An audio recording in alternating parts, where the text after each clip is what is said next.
Students, आज हम सामाजिक संरचना के बारे में अध्ययन करेंगे। तो जब किसी भी वस्तु तत्व घटना या संगठन का अध्ययन किया जाता है तो सर्वप्रथम उसकी वैज्ञानिक उनकी संरचना का अध्ययन करते हैं। जितने भी प्राकृतिक तथा सामाजिक विज्ञान हैं आदि सभी अपनी अपनी अध्ययन वस्तु की संरचना उसके कार्यों का अध्ययन करते हैं। तो इस संबंध में अगस्त कॉम्पट ने समाजशास्त्र को समाज का विज्ञान बताया था। समाज के अध्ययन को दो भागों में बांटा, स्थैतिक अध्ययन और गतिक अध्ययन। तो स्थैतिक अध्ययन के अंतर्गत उन्होंने समाज की संरचना उसके कार्यों का उल्लेख रखा। समाज की संरचना तथा उसके कार्यों के अध्ययन पर जोर सर्वप्रथम जो दिया था वो अगस्त कॉम्पट ने ही दिया था। इसके बाद इस अवधारणा का प्रयोग स्पेंसर और दुर्खिम ने किया। तो अब हम बात करते हैं संरचना क्या है। संरचना जितनी भी वस्तुएं हैं उसकी कोई ना कोई संरचना होती है, यानी इसका कोई आकार होता है, प्रकार, लंबाई, चौड़ाई आदि होती है। भौतिक चीज़ों में बात करें तो इनकी संरचना चाहे बड़ी हो या छोटी हो, सबकी अपनी एक संरचना होती है। अभौतिक चीज़ों में थोड़ा सा हमें एक जटिल समग्र हो जाता है। तो इकाइयों में सामान्यतः स्थायी तथा व्यवस्थित संबंध होते हैं और ये इकाइयाँ परस्पर एक दूसरे के साथ क्रम में जुड़कर एक जटिल समग्र बनाती है। संबंध में जैसा कि जॉनसन ने कहा था कि किसी वस्तु की संरचना उसके अंगों के कुछ सीमा तक स्थायी अंतर संबंधों से निर्मित होती है, या सरल शब्दों में कहा जाए तो संरचना विभिन्न अंगों के अंतर संबंधों से बनती है। तो जिस प्रकार मकान, शरीर, मोटरसाइकिल, घड़ी आदि की संरचना होती है उसी प्रकार समाज की भी संरचना होती है। समाज में भी अनेक छोटी बड़ी इकाइयाँ होती है, जैसे परिवार हो गया, संयुक्त परिवार, वंश समूह, द्वितीय समूह, संस्थाएं, मूल परिस्थितियाँ आदि। सामाजिक संरचना का अर्थ एवं इसकी परिभाषा की हम बात करते हैं तो सामाजिक संरचनाओं में मैकाइवर पेज के अनुसार समूह के निर्माण के विभिन्न तरीके संयुक्त रूप से सामाजिक संरचना के जटिल प्रतिमान का निर्माण करते हैं। और जहाँ तक इसके निर्माण की बात है, इनका कहना है कि समूह के निर्माण के जितने भी तरीके, रीतियाँ, विधियाँ, प्रणालियाँ वो सब मिलकर सामाजिक संरचना को बनाती है। इसी प्रकार पार्सन्स के अनुसार सामाजिक संरचना परस्पर संबंधित संस्थाओं, एजेंसियों, सामाजिक प्रतिमानों तथा साथ ही समूह के प्रत्येक सदस्य द्वारा ग्रहण की गई परिस्थिति एवं उसके कार्यों की विशिष्ट क्रमबद्धता को कहते हैं। उसी प्रकार जो सामाजिक संरचना है, जैसे कि गिंग्सबर्ग ने बताया था कि सामाजिक संरचना का अध्ययन सामाजिक संगठन के रूपों जैसे समूहों, समितियों, संस्थाओं के प्रकारों और इनके संकुलन से संबंधित होता है, जिससे कि समाज का निर्माण होता है। तो उपयुक्त विद्वानों की परिभाषा के आधार पर हम ये निष्कर्ष निकाल सकते हैं कि सामाजिक संरचना समाज की लघु एवं बृहत इकाइयाँ होती हैं, जैसे कि पद, भूमिका, समूह, संस्थाएं, एजेंसियाँ, प्रतिमान सामाजिक संबंधों से निर्मित जटिल क्रमबद्ध अमूर्त समग्र हैं।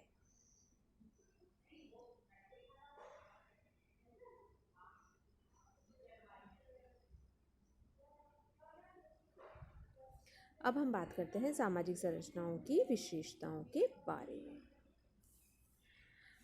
तो इनकी विशेषताओं में फर्स्ट है इकाइयों से निर्मित। जैसा कि मैकाइवर, जॉनसन आदि ने अपनी परिभाषा में लिखा था कि सामाजिक संरचना का निर्माण सामाजिक इकाइयों जैसे कि पद, भूमिका, समूह, संस्था, समितियों आदि से मिलकर होता है। इकाइयों का एक निश्चित स्थान होता है। अनेक जितनी भी जटिल होंगी इकाइयों का स्थान उतना ही अधिक महत्वपूर्ण एवं विशिष्ट होता है। तो संरचना जितनी सरल होगी इकाइयों के कार्य व स्थान उतने ही कम महत्वपूर्ण होंगे।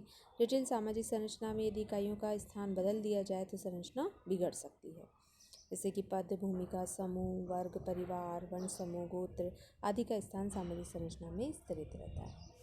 फिर है क्रमबद्धता से संबंधित। अनेक इकाइयाँ मिलकर किसी संरचना का निर्माण करती है। ये इकाइयाँ परस्पर एक निश्चित क्रम में बंधी रहती हैं। सामाजिक संरचना सामाजिक इकाइयों का एक ढेर या झुंडी नहीं है, बल्कि इसकी क्रमबद्धता भी है, तभी संरचना संगठित, व्यवस्थित एवं अर्थपूर्ण होती है। उसी प्रकार है इसमें प्रकार्यात्मक एकता। तो प्रकार्यात्मक एकता में जैसा कि रेडक्लिफ ब्राउन ने बताया था, मेलानोवेस्की ने, दुर्खिम का आदि का मानना था कि सामाजिक संरचना की सभी इकाइयों में परस्पर एकता पाई जाती है। इकाइयाँ एक दूसरे संगठनात्मक रूप से जुड़ी रहती हैं तथा इकाइयों के लिए कोई ना कोई महत्वपूर्ण कार्य करती है। तो जिस प्रकार से जीव के विभिन्न अंग एक दूसरे से प्रकार्यात्मक रूप से एक सूत्र में बंधे होते हैं, उसी प्रकार सामाजिक संरचना की प्रत्येक इकाई भी परस्पर एकता में रहकर मानव की आवश्यकताओं की पूर्ति करती है। नेक्स्ट है अनेक उपसंरचनाएं। तो सामाजिक संरचना एक बृहद प्रतिमान होती हैं, जिसमें अनेक उपसंरचनाएं तथा उपव्यवस्थाएं होती हैं। इनमें अनेक संकुल होते हैं। ये संकुल अनेक सामाजिक इकाइयों से मिलकर बनते हैं। दो पद एवं भूमिका मिलकर परिवार बनाते हैं। पति पत्नी मिलकर एकाकी परिवार बनाते हैं। कई एकाकी परिवार मिलकर संयुक्त परिवार बनाते हैं। कई संयुक्त परिवार मिलकर वंश समूह बनाते हैं। कई वंश समूह मिलकर गोत्र समूह बनाते हैं। कई गोत्र समूह मिलकर उपजाति, अनेक उपजातियां मिलकर जातीय व्यवस्था का निर्माण करते हैं। नेक्स्ट है अमूर्तता। तो Parson, MacIver, Page, Majumdar, Madan आदि ने सामाजिक संरचना की परिभाषाओं से स्पष्ट करा, यह संरचना भौतिक एवं अमूर्त होती है। इन विद्वानों के अनुसार सामाजिक संरचना सामाजिक इकाइयों से बनती है। ये इकाइयाँ पद, भूमिकाएं, संस्थाएं, प्रतिमान, एजेंसियाँ आदि होती हैं। तो रेटकिर ब्राउन ने सामाजिक संरचना की परिभाषा में व्यक्तियों की क्रमबद्धता को बताया। व्यक्ति मूर्त हैं, इसलिए ब्राउन के अनुसार सामाजिक संरचनाएं भी मूर्त होती हैं।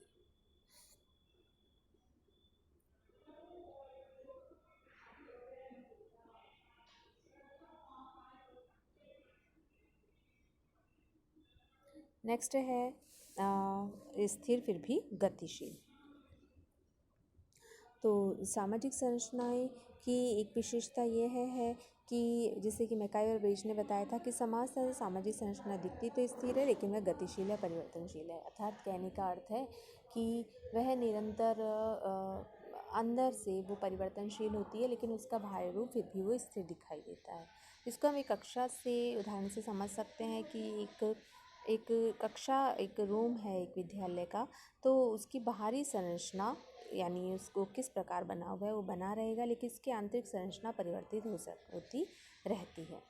जैसे कि आज वो अगर एक विद्यालय है, हो सकता है 10 साल बाद या 15 साल बाद वो एक होटल का कमरा बन जाए, अर्थात उसकी आंतरिक संरचना परिवर्तित होती रहती है। जैसे हमें विवाह हुई, हमारी बहुत सारी संरचनाएं हुई, इनका बाहरी स्वरूप यानी विवाह आज भी विद्यमान है, लेकिन इसके अंतर के रीति रिवाज हुए, विश्वास हुए, वो निरंतर परिवर्तित होते रहते हैं।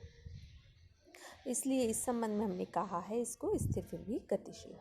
नेक्स्ट है विशिष्टता। तो जहाँ जहाँ मानव है वहाँ वहाँ सामाजिक संरचना पाई जाती है। इस अर्थ में यह सार्वभौमिक है, परंतु किन्हीं दो समाजों की संरचनाएं एक सी नहीं होती है। प्रत्येक संरचना की सामाजिक संरचना का निर्माण उसके द्वारा अपेक्षित लक्ष्य एवं कार्यों के अनुसार किया जाता है।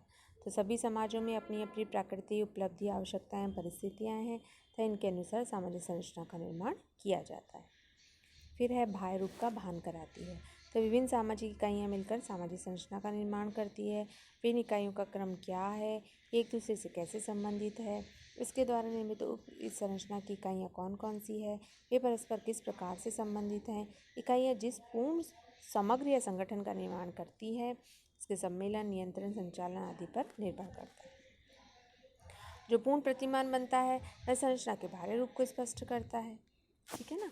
विभिन्न संरचनाओं वाली मेजों में जैसे बाह्य रूप स्पष्ट होता है, उनके कार्य भी स्पष्ट होते हैं। इसी प्रकार विभिन्न अंग भिन्न भिन्न रूप में संगठित होकर शरीर की अनेक संरचनाएं बनाते हैं, जैसे कि शेर, घोड़ा, गाय, बंदर आदि। इसी प्रकार सामाजिक संरचना समाज की बाह्य आकृति का वहन कराती है। नेक्स्ट है दुष्प्रकार्यात्मक तत्व। तो मर्टन से पहले समाजशास्त्रियों का मानना था कि सामाजिक प्रतिमान केवल संगठनात्मक कार्य करती है, लेकिन मर्टन ने बताया था कि विभिन्न इकाइयाँ प्रकार्यात्मक होती है, जैसे संस्था, प्रथा, कानून, नियम, एजेंसी, लेकिन कुछ इकाइयाँ जो होती है वो दुष्कार्यात्मक भी कार्य करती है। जैसे जाति प्रथा से प्रतिबंधित नीची जातियों के लिए दुष्प्रकार्यात्मक थे, इसी प्रकार मार्क्स के अनुसार धर्म समाज के लिए अफीम है। जिस प्रकार अफीम व्यक्ति को आलसी व निकम्मा बना देता है, उसी प्रकार धर्म भी समाज के लोगों को भाग्यवादी, अंधविश्वासी बना देता है। तो समाज में से अनेक प्रथाएं, जाति प्रथा, दहेज प्रथा, बाल प्रथाएं, बाल विवाहें, वैधत्व, अस्पृश्यता आदि दुष्कार्य धर्म के ही कारण हैं। तो इस प्रकार ये दुष्कार्य तत्व सभी संरचनाओं में किसी न किसी रूप में अवश्य विद्यमान रहते हैं। तो इस प्रकार हमने इसकी विशेषताओं की बात की। अब हम बात करते हैं सामाजिक संरचना के तत्वों के बारे में। तत्वों में इसे विभिन्न प्रकार के उपसमूह होते हैं। इसमें अनेक छोटे छोटे उपसमूहों से मिलकर बनी होती है। जैसे परिवार है, परिवार आगे विभिन्न समूह से मिलकर बना रहता है। इसी प्रकार उनमें विभिन्न इकाइयाँ, भूमिकाएं पाई जाती है। प्रत्येक भूमिका व्यवस्था अन्य भूमिका व्यवस्थाओं से संबंधित होती है।